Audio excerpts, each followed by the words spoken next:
Welcome to Ancient Geeks, a podcast where two old friends of a certain age talk about the development of geek culture from decades past to the present day. We were geeks before it was chic. I'm your co-host, Steven Taylor, and I did not get into podcasting for fortune and glory.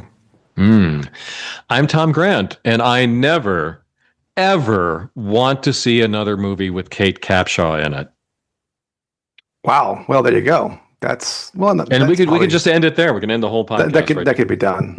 This week we're discussing the entire catalog of Kate Capshaw movies. No, we're talking about our ongoing series. Yeah, the ongoing series, Kate Capshaw in focus. If we've done 5 episodes on Harlan Ellison, sure, we at least do that many on Kate Capshaw. Easily. Or maybe we'll do this one episode on Indiana Jones and the Temple of Doom. And we'll just limit the damage. Okay. Sure. So there may be some foreshadowing. Yes, the enclosed space for the blast that will follow our introduction here. Mr. Negative will make an appearance in this episode. Yes. Now, having said that, before we get into it all, what have you been doing this week in geekery, Tom? Well, I've been reading a Star Trek novel. I picked one up as part of my book safari. It's The Final Reflection by John Ford. Yeah. Mm-hmm. And John M. Ford, I think, to be proper.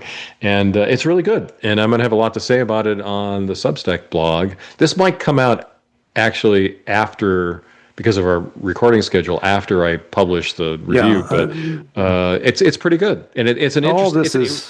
Yeah. Timey-wimey. Yes, timey-wimey. And I'll just say this, that it's a really interesting insight into the state of Star Trek at a point when there were lots of different possibilities where the franchise could go, just like right at the point of the Next Generation and the canon that it created, and what immediately preceded that. Well, as Mr. Spock likes to say, there are always possibilities. Yes. Having said that, the possibility is that I don't have anything new to say. So what? I know it's just a whole bunch of miscellaneous things, but nothing noteworthy.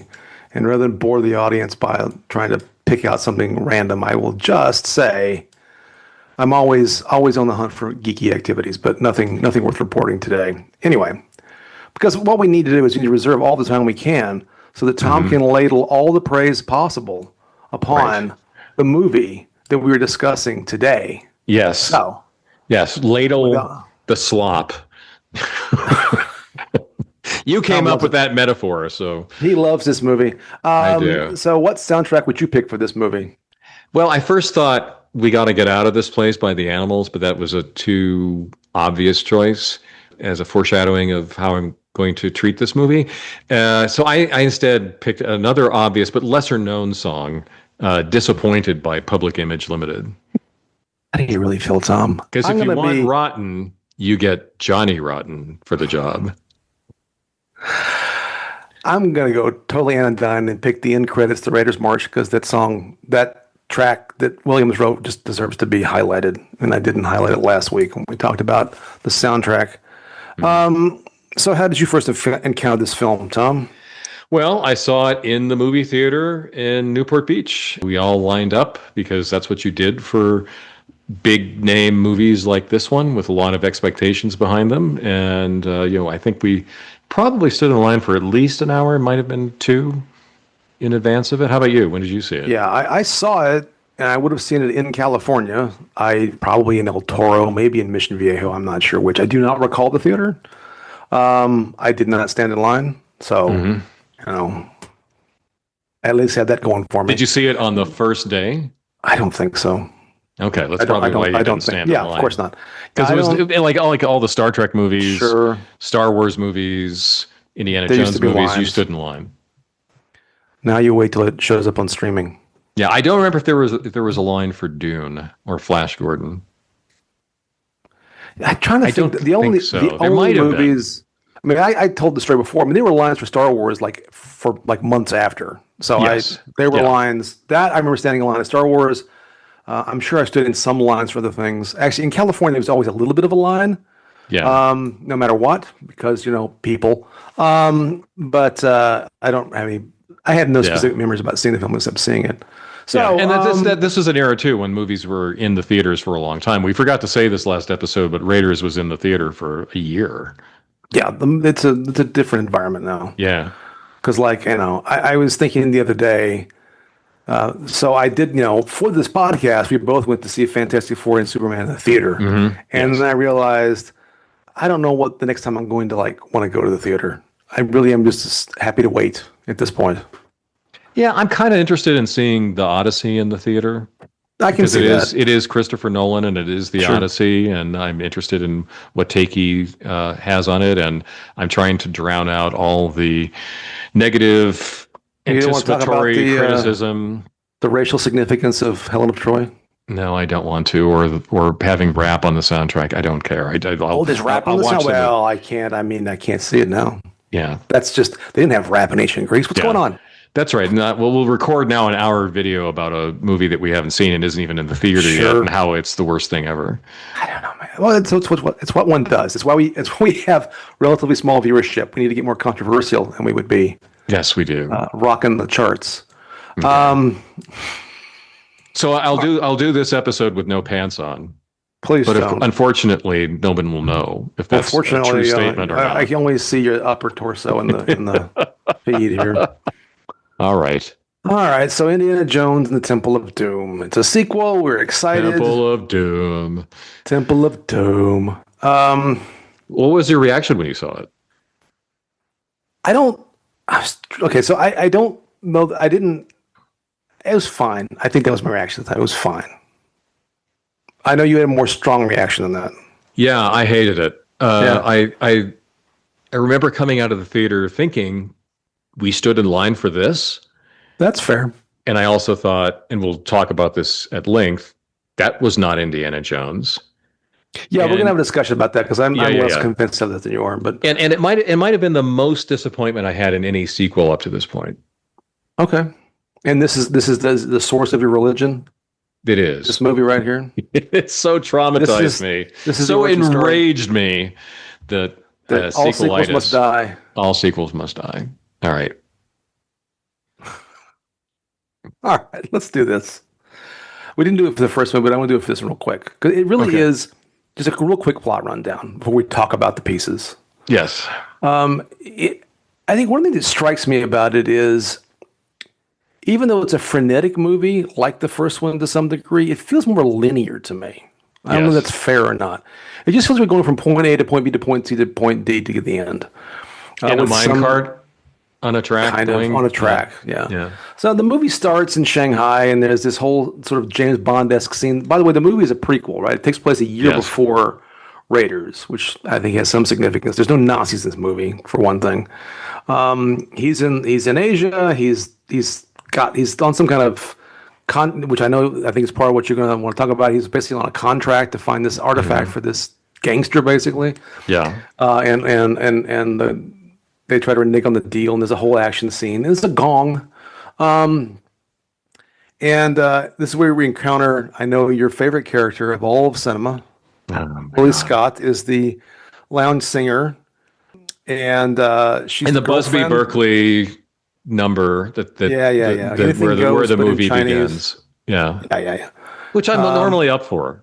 Sure. I'm always up for a good nightclub scene. I did remember reacting. I kind of liked that scene. I kind of liked Anything Goes in Chinese with a little bit of the English, although I noticed something this time that I didn't notice when I was, how old I was at the time, 15-ish, 16. It has that, and to John Williams' uncredit, or to his shame, it has that Oriental riff in it. Yeah. Dun, dun, dun, dun, dun. I know. It's not great. Yeah, which is a part of the theme here with the film. There's a lot of Orientalism in this movie. We have the whole the action scene's not bad in that open sequence. It's not bad. They're fighting over an antidote for poison. What was it, by the way, in our youth in particular, where there was always like a poison and antidote? Right. It was like all over the place back then. It was in sitcoms. It was in spy movies. I don't think that's how poison works, does it? No, not exactly. And why would you bring the antidote with you if you're going to give it to one person whom you want to die? That's a great question.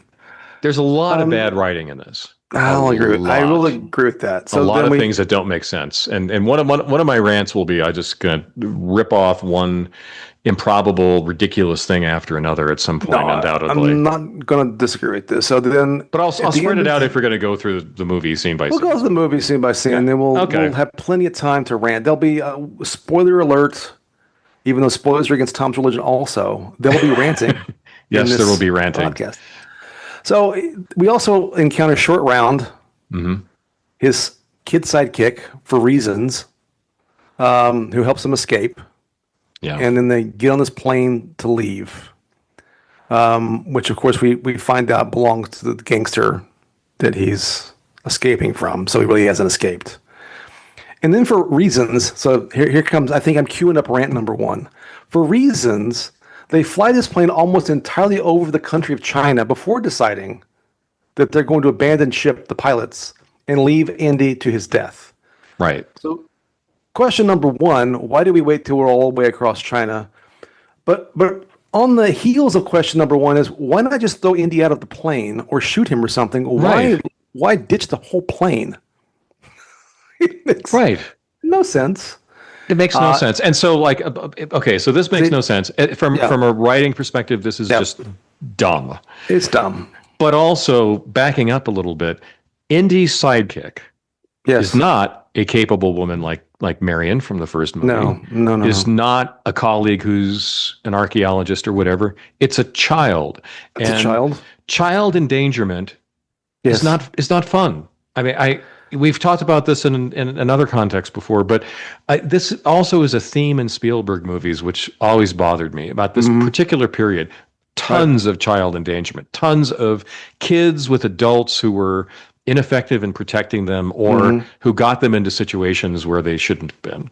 And so this is it cranked up to 11 I don't know. Is it Batman and Robin? Is it something else? What is this? I like people are yelling probably at me right now on the other end of this broadcast about Batman and Robin or the Green Arrow and Speedy or you name it. But it's the Green Hornet and Kato. Well, Kato was at least older. No, Kato was he was an adult. Yeah, he was an adult. That's right.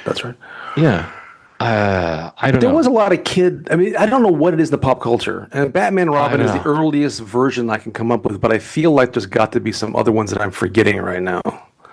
But there is this sort of weird tendency to have these. I mean, we talk about Rick Jones, Snapper, whatever his name was. Snapper Carr. The Justice League.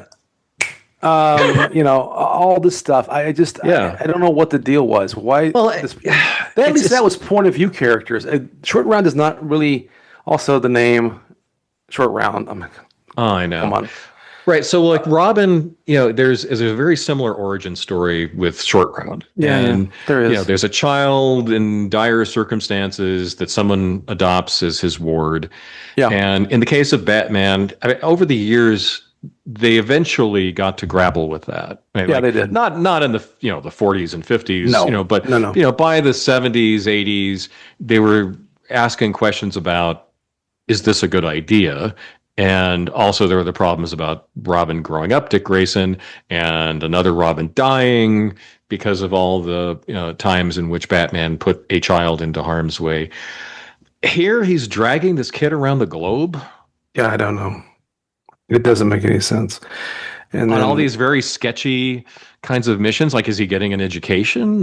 What's going on with this? No, it's a great question. He's supposed to be comic relief, basically, in this movie, which is also problematic in its own way. Which is not funny. Almost never. In fact, Short Round's function in this is to occasionally say, very funny about things that are not funny. It does say that. That's true.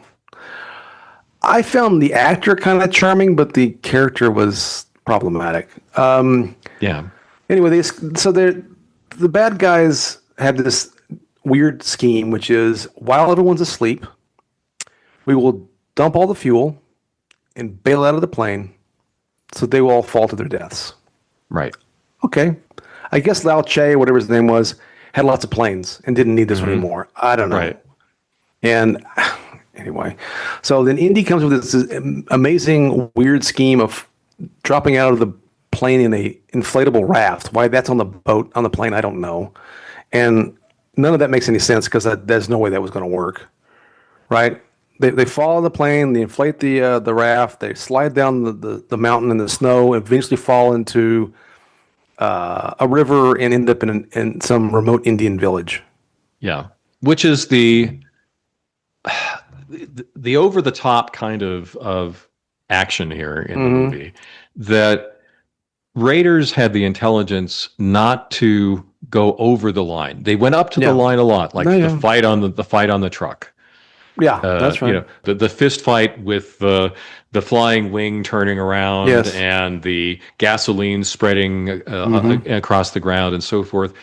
But they were still barely plausible at the worst, right? You know, maybe wondered like how did Indy stay on the submarine the whole time? That's the only one that I that was the only time I said, come on. But everything else in there, you say, I can kind of see that. My suspension of disbelief isn't broken. Falling out of an airplane in an inflatable raft in the Himalayas is just way over the line. Yeah, because the bottom of the raft is not...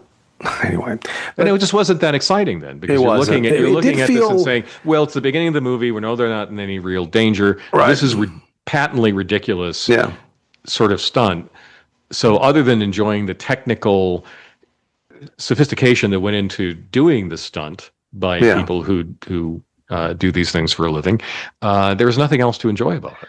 The sound design's not good in that scene either, because they're doing the ADR with the over the voiceover as they're falling, and Willie's doing her panic thing, and it didn't work. And this also finally, this also establishes the screaming. That Kate Capshaw is going to spend the rest of this movie screaming. That is her role, screaming. And saying, ew. That's right. It's Tom's dude. Those are both of his new ringtones. Yes. The scream is for someone calls, ooh is for a text. Yeah. It's going to scream. Sure. Oh, my God. Okay, so then they crash. They meet go to this Indian village where they find out that their magic stone has been stolen and all the kids have been stolen. And then we get a heaping helping of white savior. Do we not? Oh, definitely. Definitely. I was reading some reviews of the movie that tried to deny it, but it's definitely like white savior. Like, it's totally white savior. Why are the people in that community not capable of saving themselves? Right. That reminds me. I felt like I should have created a segment for this episode. So, again, I'll reach back to my childhood. You may or may not recall, because I was a big Letterman fan. I can't remember if you were too much of one, but there was an ongoing bit when Dave would say, he would make some joke, and then there was a jingle. He'd go, "Oh no, we're gonna get sued." So I feel like this episode is, "Oh no, they're gonna get woke," because there's a lot of stuff in this movie. I'm like, I don't know, man. And the white savior thing is pretty. I mean, it's bad. There's a scene where they're walking through, and they're all like all the scrubby looking Indian villagers are like reaching up and touching Indy, like Jesus walking through the crowd, just touch the hem of the garments and be the stereotype of Indians. Yes. Who, by the way, this film was shot in Sri Lanka, and apparently people did notice that they were speaking Sinhalese. Details, man, details. But also, how many languages does Indiana Jones know? Because he has no idea that he's going to wind up in India, and yet he speaks the local language pretty well. I wouldn't say flawlessly, but pretty well. And that was another moment when I first saw this movie where I thought, I am suspended above this movie. I do not believe in anything, and it's not pulling me down into the scene. That didn't bother me. It's ridiculous that he knows that particular language at random. That one didn't bother me. I might be going too far with this complaint, but it was starting to mount. I was always willing to believe. I mean, again, that was like that. The academic side of the indie character always allowed for the possibility and knew something that would be useful. Although he didn't speak Jovitos, so But okay, hold on. We know from academia that you don't just study science with a capital I S, understand. but you study astronomy, physics, whatever. What is his specialty in archaeology? I'll be Dr. Difficult and say I've never seen the man's CV. I don't know what he took in school. I don't know where he studied. What publications? I don't know. And how did he find the time to do all this world hopping? That is a legitimate question. Yes. Clearly, to get on that for a minute, he clearly teaches in R1, and he has a very light teaching load. Very light. Very light. Yes, he's a lecturer. Huh? He's a lecturer. Oh, no. He is a tenured professor, full professor. He's got all kinds of stuff where he can do the hell he wants. That's what he is. No, a lecturer would have gotten fired. A lecturer would have had a heavy teaching load. No. He's not adjunct faculty. He's got a 1-1, man. He teaches one course a semester. He's got TAs that when he leaves, they're teaching classes while he's gone. There's a certain person that you and I you worked for and I worked for that was never in his office when I wanted him. And there's some similarities there. Right. So anyway, for the 2% of the audience who appreciate what we were saying, you're welcome. For everybody else, we're sorry. I apologize to no man. Anyway, so then we get the village scene. Then he's going to go off and take care of this problem. We get the palace, and then the whole sort of veneer of the Maharaja and the whole like. Yes. More Orientalism. Lots of, and then the terrible banquet scene. Yes. Well, before we roll back, how about the terrible matte painting? So we raved about how great technically Raiders of the Lost Ark was. The cinematography was fantastic. All the practical effects were great. There's this really obvious matte painting when they first arrive at Pankot Palace. It's terrible. It's like out of like one of those movies from the 1950s where they had the dinosaurs that were lizards with horns stuck on them, and they would like show a volcano in the background. Right. It's that bad. Yeah, it's not as a matte painting. It's not great. I mean, and again, you're not drawn into the movie then. No, you're not. And there's a series of I don't want to belabor this scene. The characters, I mean, we can talk about any character you want to, but there's the Maharaja and there's sort of the Prime Minister guy. Yeah. There's the English soldier who's there who shows up later. None of them are noteworthy to me. It all just seems to be an excuse to sort of sit around. There's this terrible dinner scene, which is the worst scene in the movie, where they're like all these gross foods are served, which is, again, insulting to Indian culture because none of that's Indian culture stuff. No. And it's just gross out. It is this sort of, look, we're in a weird country with other weird people, and they have weird habits, and it's just weird, man. It's kind of insulting. It's really, I think, my least favorite part of the entire movie, because that whole scene, it's also played for, like, gross comedy, because Indy is having this serious conversation at the end of the table with the Maharaj and the Prime Minister guy. Yeah. Meanwhile, Willie Scott is just freaking out over the eels and the eyeball soup and the monkey brains and the bugs. Right. Because that's her whole function in this is yes, it is so it's insulting to the Indians and insulting to women. Yeah, agreed. Yes, agreed. Because all she does is say, ooh, I can't eat that, and then she faints when the monkey brains come out. Yeah. Well, I don't blame her for that, but yeah. Yes. No, I'm kidding, but it's just fainting as one does. There's another sort of semi-romantic scene that doesn't really work for me, and then they eventually go underground. And they go. Well, okay. So wait, don't talk about that one. I definitely want to talk about that one. Please talk about it. So thus far we've had the lead female be a gold digger who's only interested in money. That's true. And yes, we've had that. We've had her be a screaming Mimi. Yes. Just constantly everything that happens she's screaming, or keeling over because of her twisting her ankle something. Or getting dirty, or not like trying to learn anything about the culture that she's in at all. Nothing. That's true. Like oh, a bug, I didn't expect to eat this. It seems kind of weird, but tell me about it. Not at all like that. She is an awful person, and then she's just ready to jump in the sack with Indiana Jones after this really terrible attempt to do like a Tracy Hepburn, sparks fly, but then they have this amazing chemistry with one another sort of setup that completely falls flat. There's no chemistry between Kate Capshaw and Harrison Ford, and there's nothing there that would make either of them be romantically interested in one another, and yet we're kind of forced into that by the script writers to say, well, of course they're going to kiss. Of course, later in the movie, especially at the end of the movie, there's going to be some sort of relationship there. Right. But there's nothing to establish it, and she's terrible. Her character is terrible. The acting is terrible. It's easy to gloss over that scene, but it exemplifies what is so wrong with this movie.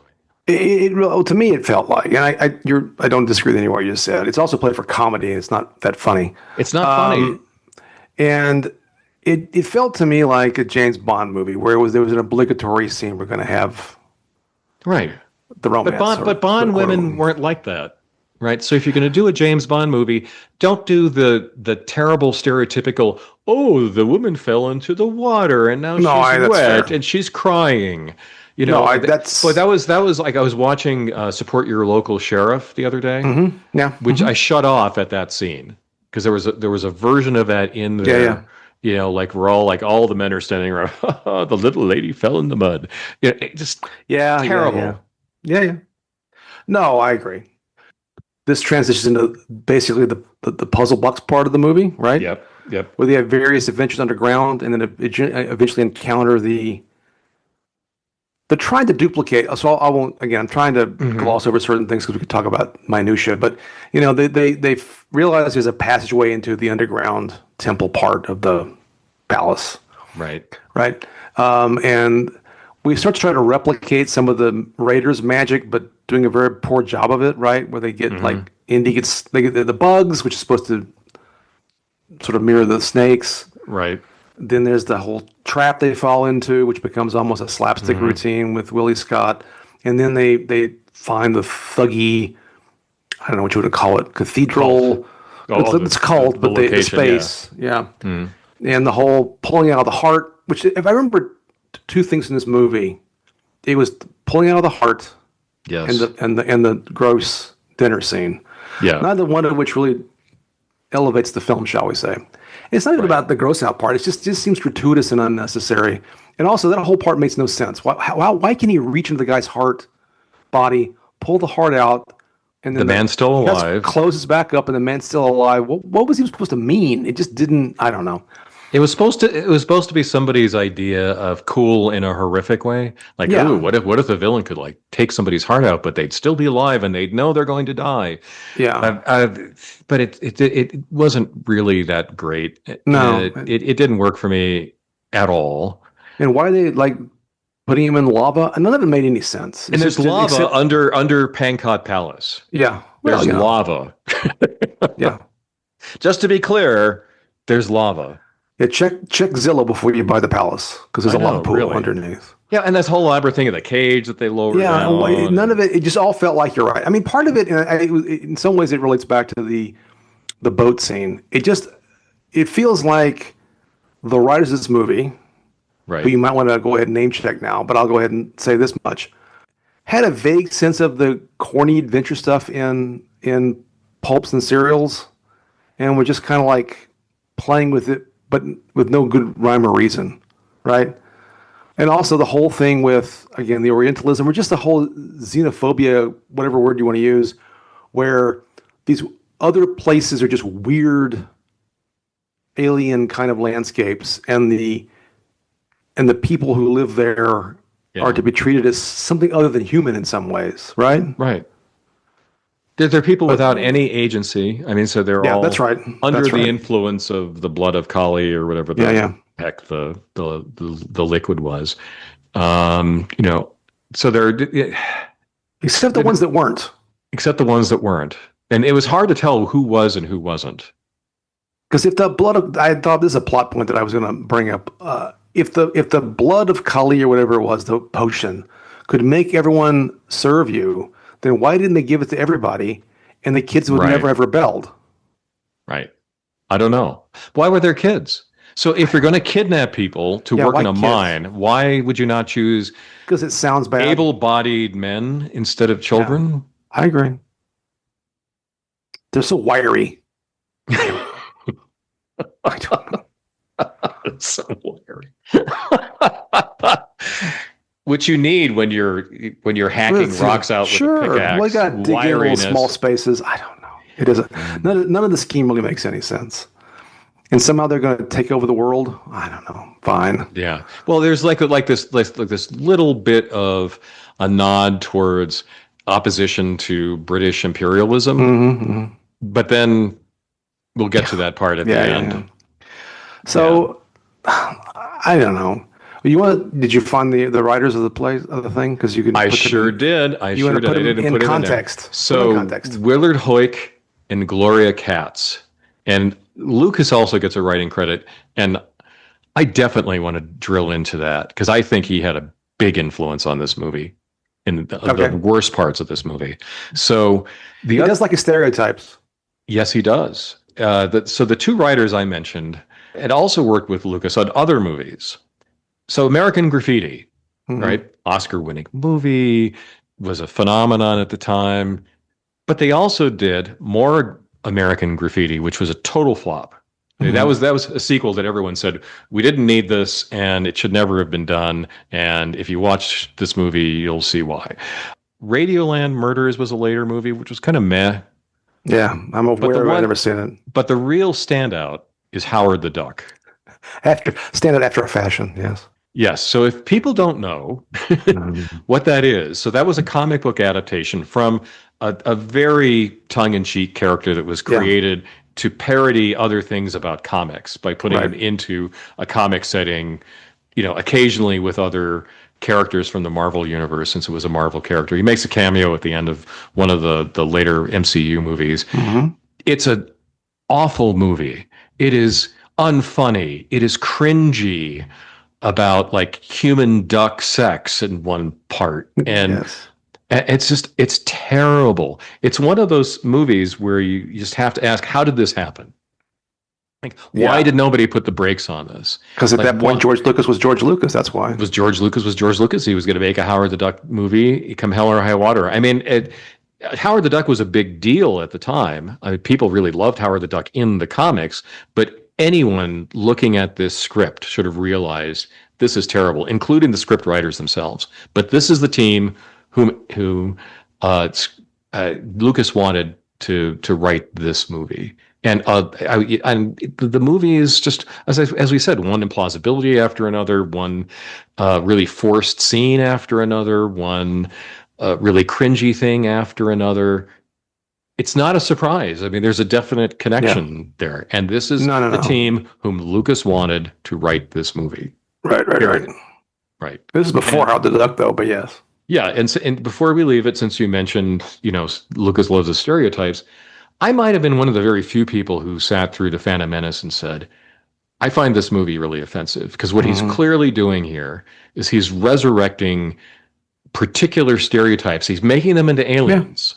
Yeah. But there's a definite step and fetch it character here with Jar Jar, Watto or whatever his name was, Watto, the flying guy, the junk guy. Yeah. Yes, is a nasty anti-Semitic stereotype. Mm-hmm. We had the Trade Federation representatives, which are sort of these Fu Manchu like villains. It was all there, and it was really obvious. And again, George Lucas put his name on for a writing credit for this movie. And listeners, you decide. Well, I'm not going to argue about any of that. Yeah. So there is the scene where Indy drinks the blood of Kali and gets under the influence for a little while at least. Apparently, though, he almost helps them kill Willie Scott, which you probably were cheering for that part of the movie. Oh, if only. If only they'd followed through. But weirdly, they didn't. They didn't pull her heart out. Yeah, they didn't pull her heart out. Why was that? Except to make it convenient that she could be saved. And you're seeing her lowered down and raised up and lowered down. And they probably thought that would be hilarious and exciting at the same time. And it was neither because nothing's going to happen. Yeah, but she gets to scream some more. Getting burned makes you snap out of it because Short Round burns Indy and he gets out of the thing. And right. Then the movie turns from that. Then it's just one big chase scene for the rest of the movie. First, it's the you already made a reference to it, the mine car chase, which doesn't make any sense. I don't understand any what's going on. It's an awfully big mine. And as I think you noted, you may have said to me, or it's your notes, why is there a parallel track in a mine? I don't know what's going on. Yeah. It became, I'm pretty sure this became a ride at Disney, right? The mine. Yes, it did. And it felt like that's what they were doing in the movie, like it was a ride at Disneyland. And it was not. I don't know. It goes on too long. It's not that exciting. Yeah, and there's also the giant cistern of water that's just conveniently there. Like, why did they have that? And if it's really full of water, you're not going to tip it over easily. No. Well, not to mention the fact that I think there's far more water that comes out that it possibly could have been in that cistern, but that's okay. The whole thing is just ridiculous. Yes. And there's a replication of the fight with the big guy, except this time it's on a conveyor belt, not on a plane. That felt very derivative. I actually kind of liked the bridge scene. Yeah, it's not bad. Although I do think if you were in the middle of that bridge and held on and hit that wall, you'd be paced. Yeah, or at least let go and fall down. Yeah. It was kind of cool to see the crocodiles kind of spinning as they grab people. Which is what they do. Yeah, which is what they do. So that may be the best scene in the movie. And then, of course, the English show up. I think you were alluding to this and save the day. Yes, they sent those swarthy devils packing, didn't they? In the name of civilization and order. And God and country. Right. King and country, excuse me. Oh, dear. Yeah, it was... And then... Which is even creepier than that. Yeah. Because the actor who plays the British officer is the same guy from The Shining who played Grady. Oh, I'm not familiar, but yeah. Okay. That's right. You haven't seen The Shining. Nope. I'll accept that as appropriate.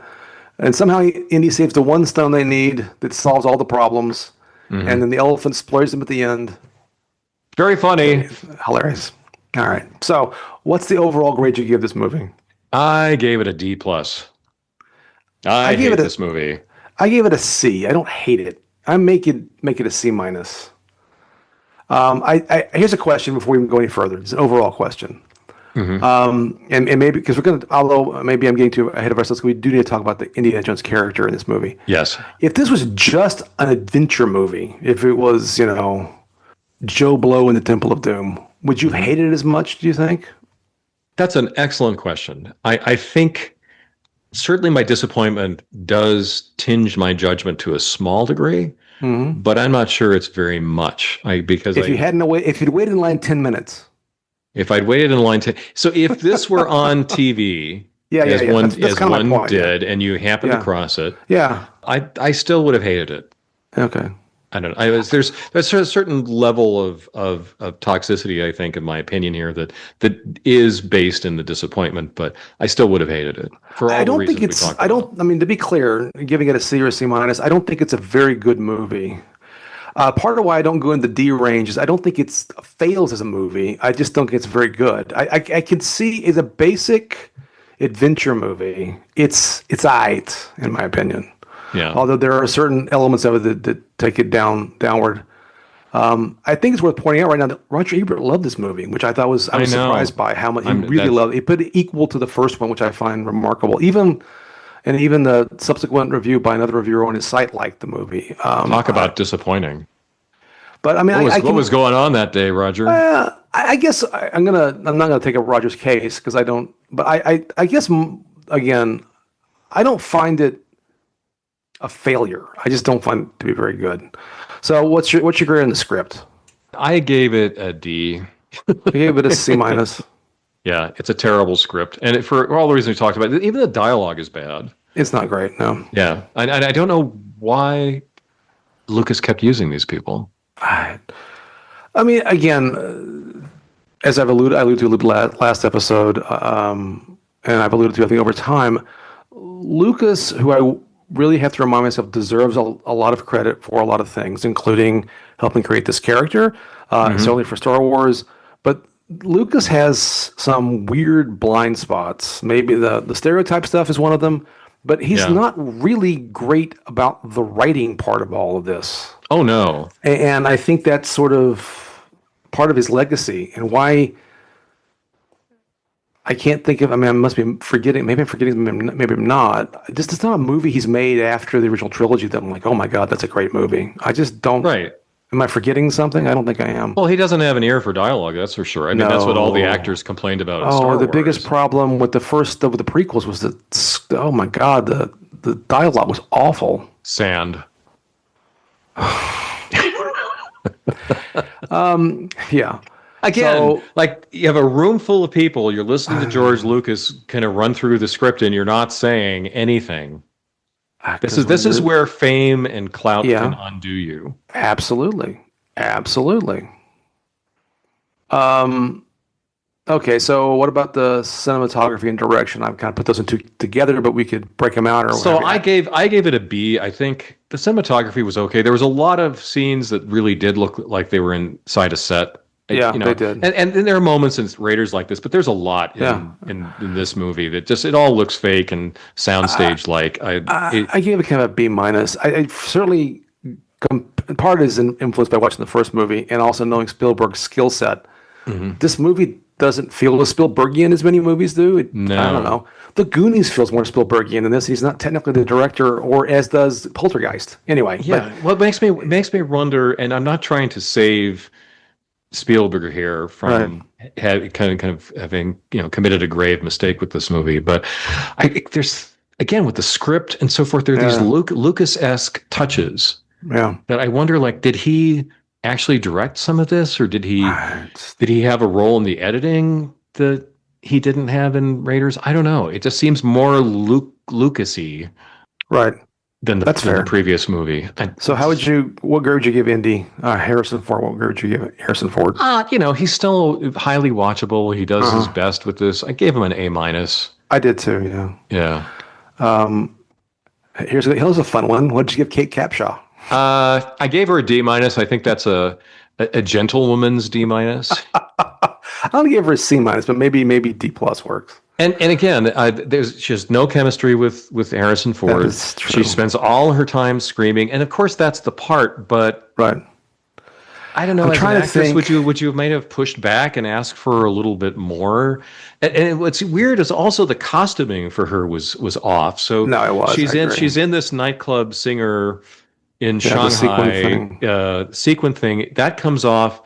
Indy lends her her jacket, and then she looks like somebody who just came out of a mall in the No, 1980s. I did notice The that. hair looks like it. The outfit looks like it. It was weird. There's a implausible amount. I mean, some way Marion manages some of this in the first movie too. They're all cleaner than they should be sometimes, Yes. but Willie Scott in particular is much cleaner in this film than she has any right to be.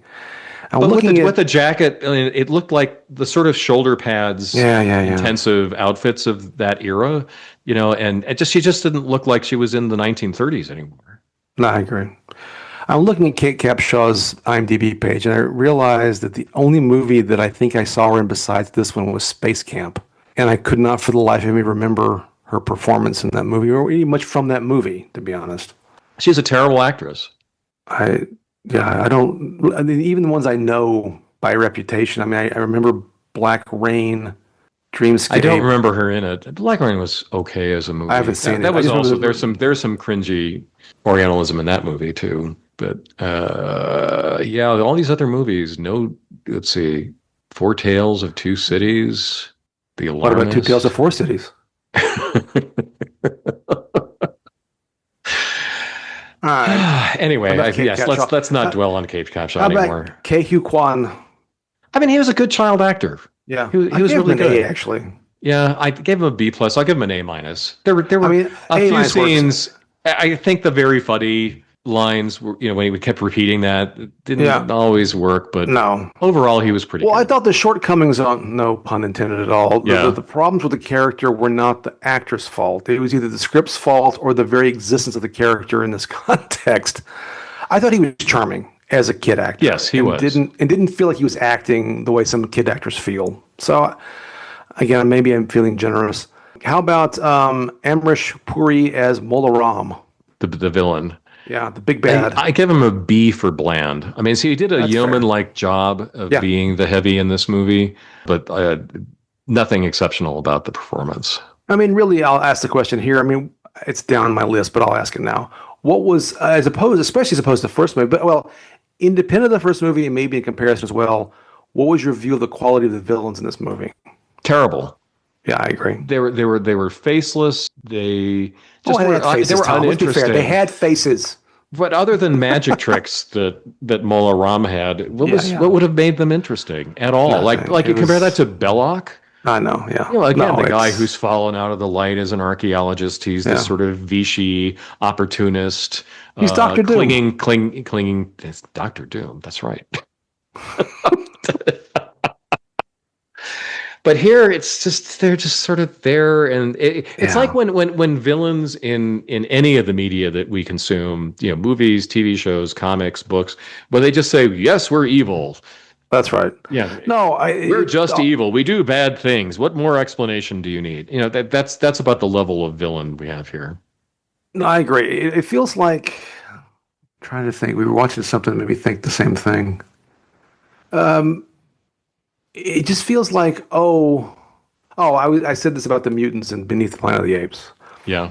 There's a certain kind of narrative. It's usually in a cartoon, maybe a Hmm. comic book, short form. Not a lot of time to develop things where the heroes have to encounter some kind of villainous opposition, and they are literally cartoonish, right? They're like you can Yes. tell by the way they're dressed. You can tell by how they talk. Unfortunately, in our youth, you could often tell by what color their skin was that they Hmm. were the bad guys, right? Yes. And all we knew was the good guy has to beat the bad guys by the end of the narrative, Hmm. and that's what this feels like, Right. right? I mean, he does a passing job in the role, but there's not a lot to work with. He's No. menacing. I also thought about something though, and I wonder how much Marv Wolfman and George Perez used this movie as the inspiration for Brother Blood in the Teen Titans, because it feels like that whole scene reminds me of Oh, those scenes yeah. from the comic book. Kind of. I can definitely see that. Huh. Interesting. Anyway, But anyway, like side just geek that notes. all the Indians in this movie are they're either Helpless. evil, helpless, or faceless. Yeah, that's right. That's it. That's all you have. And there's lots of anonymous goons running around, but as villains go, Yeah, yeah. nobody interesting at That's all. fair. So, what was your grade of the effects? I just want to talk about a couple of the other actors. Oh, go ahead. I skipped over. Go ahead. Yeah, Other yeah. actors So you the want guy to- who was sort of the Grand Vizier the or Prime Minister or whatever he Prime was, that's what I Minister, called him. yeah. I don't know what his title was. yeah. Anyway, Roshan Seth. He was a good actor. I mean, and in He this was. movie, he's a B- at best. But like, Yeah, fair. he's plays Nehru and Gandhi, and he was in My Yeah. Beautiful Laundrette. I remembered him from My Beautiful Laundrette. He also, sadly, is in the Street Fighter movie playing Dalsim, but we'll forgive him for that. And then, I mentioned Philip Stone. It was Captain Blumbert. That was his name, Captain There you go. Blumbert. He was Anyway, blumberting around. and I gave him a passing grade. Yeah, he's But fine. but there's so few characters in this movie. Yeah, there are. In comparison to the first movie in particular, there's just really Yeah. no characters. All right. So sorry to Relatively speaking. derail things. No, no. I mean, it's actually it's my own kind of version of what you just did, which I just put others in my notes because I didn't even Yes. care. I didn't care enough to even talk about them. So that speaks volumes as to Right. their position in the movie, right? Yeah. So like when the prime minister dies, it's like no big deal. Nah, nobody cares. Yeah. It's not even like a very particularly interesting death. Well, I mean, at one point, I even had to stop and ask myself because they showed the young Maharaja is in the scene with the thuggies. I'm like, is that the Yeah. same guy? Because I don't know who this it person was. is. Yeah. It was, but I mean, it took It me a was. second to like realize, oh yeah, that's who that is. Yeah. Well, also, I mean, just to go back for a moment, I not to leave the villains just yet, so forgive me. Sure, no, But no.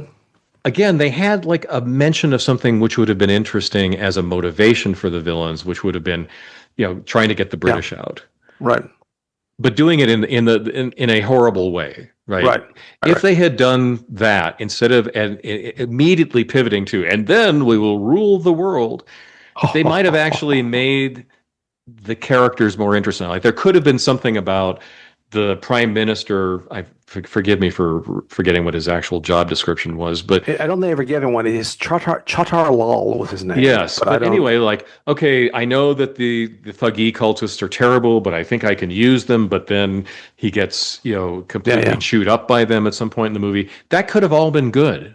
But here it's just, again, the very stereotypical, we're evil and we want to rule the world. Sure. And it's not even sure. It's not even clear where they came from. It's all of a sudden they're here now. Yes. Okay. Yeah, and for anybody Because rolling of their the eyes Sean and saying, Carr Stone thing or whatever. yeah, they're saying that it's an action movie. How much backdrop do you need? How much sophisticated politics do you need? Not a lot. A little bit goes a long way That's to right. make it more credible and make the movie more engaging. Agreed. Humph. Okay, what's next? Tom hates this movie. Moving right along. I do. Effects. I gave it a B minus. I was more generous. What did you not like about it? Well, there was the matte painting. I think part of it is it just all felt contrived, so that affected my enjoyment of it. Yeah. I Like gave it the an A minus just because I thought that some of the special effects people had a very hard job, That's fair. with the bugs, with the mine cars and so forth. The situations were ridiculous, but Yeah. they did a good job. Okay, I can upgrade it to. I'll give it a B plus. Okay. Harumph. All right. How about Williams' soundtrack? It is not his best.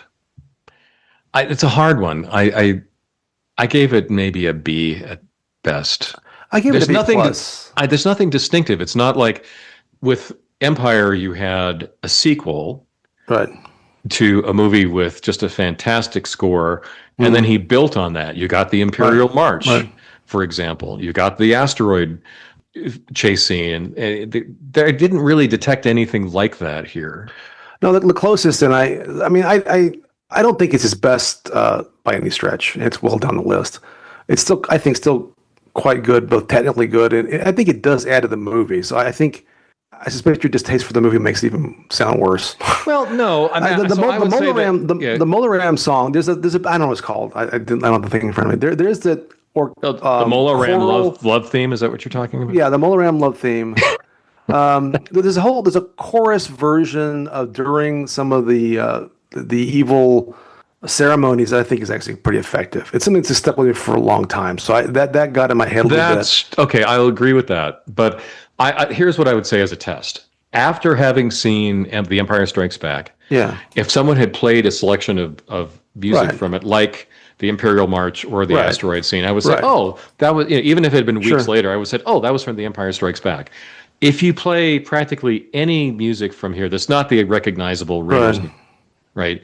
A month after I saw this movie, I could not have identified it. That may be true. from That may be Temple. true. I mean, of course, again, Empire, if I put that as the top of all time, that's not a fair comparison. But I take the point. I take the point. It's fine. It's fine. It's still John Williams, and it's pretty good, but it's fine. Yeah. Okay. Like a bunch of academics were arguing over the difference between a B minus and a B plus. Like Because it that's what we matters. do. Well, it matters to students. They come to office hours and they demand to know. Oh, my points, man. Oh, my points. Yes. My favorite question of all time. How many hours do I need to study in this course to get an A minus? How wrong are you with that question on so many different dimensions? Where do I even begin? Okay. Well, this is a right down the middle of the plate in slow motion, Tom. All right, here Is we this go. a good sequel? No. That would have been hilarious if I had said yes. Like, It's great. but the sum was greater than its parts. I hated all the parts, but it was a fantastic movie. Let's focus no, on that's this. not happening. I That's think not we've already kind of some of the questions I've asked. We've already kind of addressed. So here's what let's move into this, because I know it Okay. is at least in part the heart of your concern. Yes. And it's something that I made reference to in the first episode we didn't talk about. So I believe I don't want to put words in your mouth, so you can correct me if I'm not saying this correctly, but I think your contention is he's not the same character in this movie as he is in the first movie. Is that accurate? That was a big part of it. So and that was even before he turned evil. So I would say him turning evil was effective. It was horrifying. Yeah, it was. That I think was maybe a high point of the movie from a filmmaking perspective. But the indie we saw at the beginning of the movie didn't feel like Indiana Jones. It was a weird note to start on, that he was really just a mercenary. So let's talk about that for a minute, because I take your point to a degree, but upon watching Raiders, and I thought this before I watched it this time, I know there's some passing reference in Raiders to an international treaty about antiquities, Right. which provides a patina of legality to his behavior. Although the asshole political scientist in me and historian knows that any treaty written about antiquities in the third world in the 1930s is not exactly going to be equitable to all persons all around the globe. Right. And really, and there's the scene when he's going to blow up the Ark and he can't do it. Yes. It speaks to some sort of deeper intellectual or sort of belief in the significance of these items. Right. Although The items in and of themselves are sacred, and the knowledge that can be derived from them is also sacred. Although I will say about that scene that we didn't talk about in the last movie, he also would have killed Marion doing that. So I'm not quite sure that the whole thing didn't quite really track. Okay, fine. Yes. But what kind of weapon was that? That was a Panzerfaust. There you go. I did not know the history nerd in me. There you go. And the British version was a Piat, Piat. And the American version was a bazooka. But you knew that. Anyway, you're just trying to digress me from my argument here. Yes. But take the first scene, which again is as you correctly said in the last podcast, one of the best opening scenes of any movie ever. Yes. And it's exciting and it's fun. He's still grave robbing archaeological national treasures from Peru because he can. Yes. That's not that different than what he's doing in the beginning of this movie. And he's employed a bunch of thugs who he really doesn't seem to care if they get killed or not. Lao Che is the one who's no. The beginning of the beginning of the Raiders. Beginning of Raiders. Oh, okay. So okay, he's no. The point is that Indy in the beginning of Raiders. Just to make sure I'm being clear, at the beginning of Raiders is stealing national treasures from Peru to take back to the United States. Yes. Maybe not to sell, but to some degree for his own fortune and glory. To quote the second movie.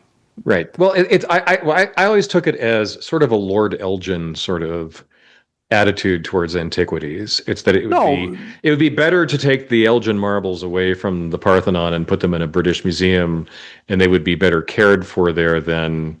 But this is at best. This is best. But that's gross colonialism. You can't get away from that. It is gross colonialism. No, you can't get away from it. I'm not saying it as an excuse, sure. but it's not merely I'm going to make a buck off it.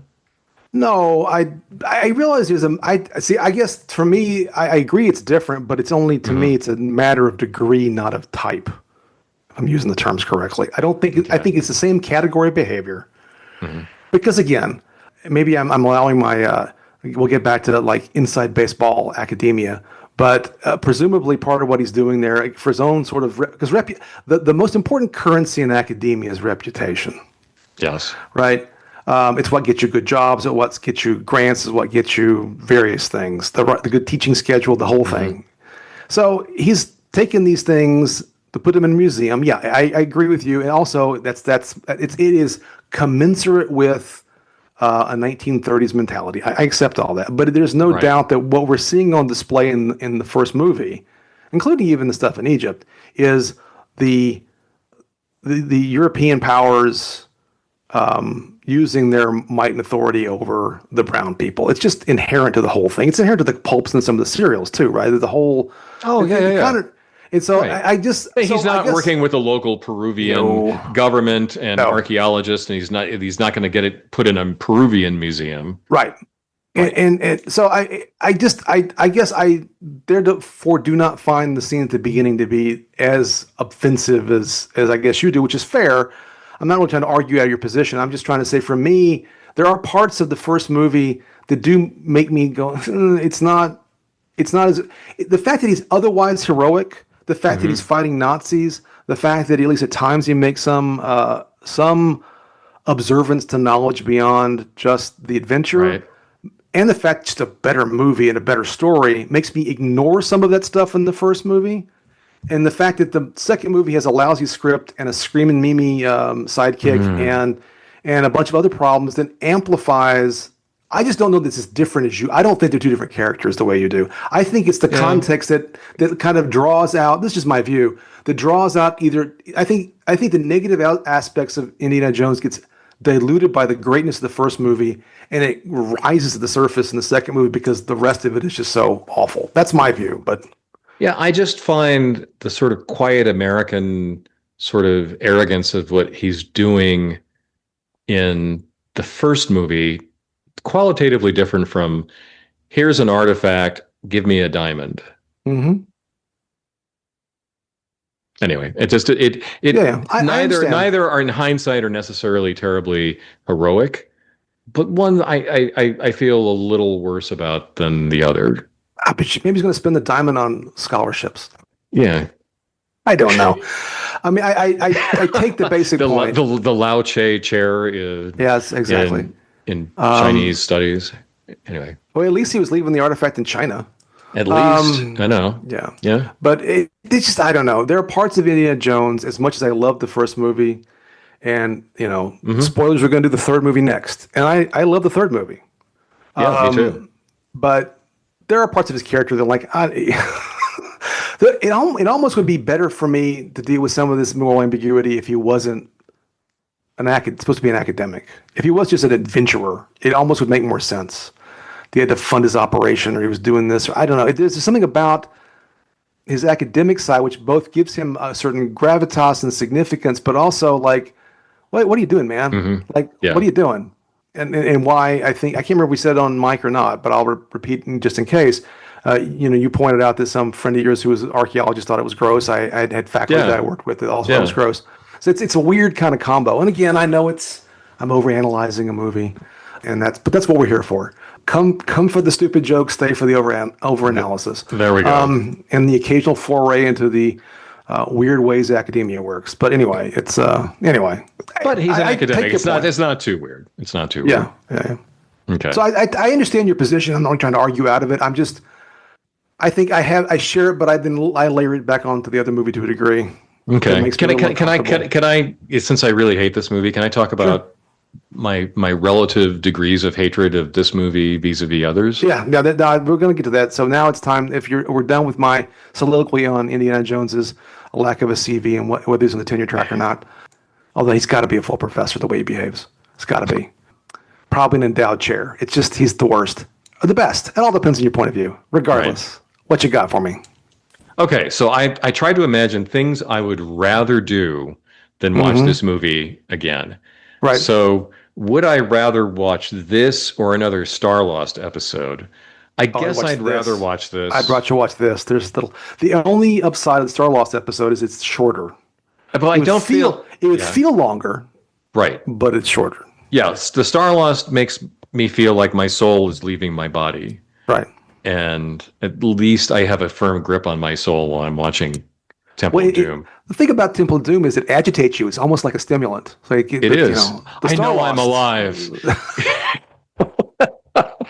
It's like, oh man. So I would not rather watch Dune than this movie. I agree. I would rather not watch another episode of Starfleet Academy. I would rather watch the entire run of Starfleet Academy than this movie again. Oh, wow. But I like it better. I don't love it, but I like it better than this movie. All right. So I would watch, goes way back in our catalog of episodes. I would watch the 50s giant monster movie, The Giant Claw, again. That's a toss-up for me. Movie. That's a toss-up for me. Yeah. Yeah. I would watch the alternative factor, the worst episode of Star Trek. I watch it back to back. I watch it twice.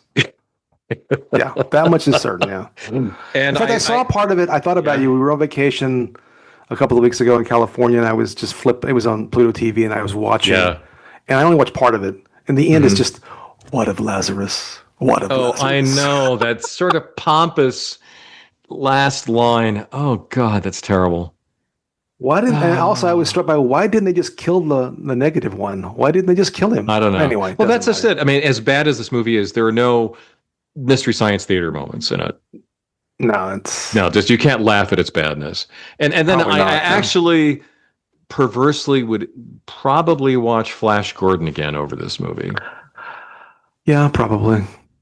Yeah. I think that's probably true. It's weirdly tonally shifting as that movie is. There are a couple of scenes I do like. And whenever you have Brian Blessed, there's always some positive thing going on. Absolutely. Even if it's ridiculous. Yeah. Die! Gordon alive? Yeah, I mean, there's that, and there's the WTF were they thinking moments in the movie. Yes. There's still entertaining and, again, a very perverse way. Agreed. Okay. I'm actually lightheaded after talking about this movie. I told you, it makes you feel alive. Okay. So anyway, merch. Did you have any merch? I had nothing specific to this movie. Did you? I just had the soundtrack on vinyl. Were there any things that you remember? There had to have been. There had to have been action figures with Molaram I was and so forth. just I had no old interest in enough. I was old enough not to be in it at that point, I guess. I don't know. Yeah. What would you like? Indy's tuxedo at the beginning. That's fine. Yeah. That was pretty great. Honest to God, I realize that my default when I can't think of anything is a paperweight. So I can take a Shankara stone paperweight that glows in the dark. That'd be Beyond good. that, I can't think of anything. I really don't want anything. You don't want the skull for the Shankara stones to go into? No, just the one. The one from the village with the 3 lines. That's the one. So did they think that there would be like a sequel to this sequel that involved the Shankara stones? Like, where were the others? And what happens to the ones that they dropped in the river?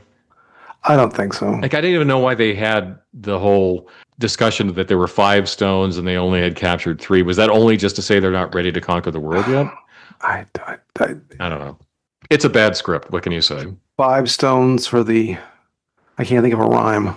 5 stones for the yard gnomes that guard the palace. That was pretty good. It's an imperfect rhyme. All right. I didn't expect this. I didn't expect us to end on garden gnomes. No one ever does. And on that note, I will insert a garden gnome into him. Thank you for listening, and see you next week when we'll talk about Indiana Jones and the Last Crusade. And I'll have recovered. Maybe. I think Stephen and I will be taking some extra blood pressure medication and having a brief lie down after recording that episode. But before we do that, we wanted to thank you yet again for listening to Ancient Geeks. Please like and subscribe on the podcast app of your choice, and leave us a review there if you feel so inclined. Or you can drop us a line at someancientgeeks@gmail.com.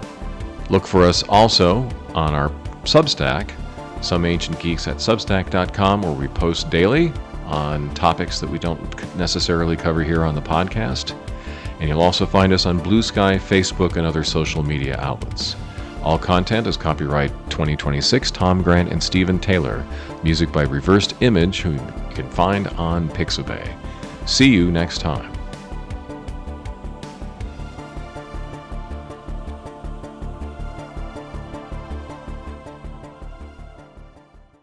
See you next week when we will be talking about the Temple of... No, we won't. I can't get this last... I can't exit. It's like I'm trapped. There's no exit this episode. This movie. It's just never ending. One more time. No! Stop it! Stop it, please! I beg you!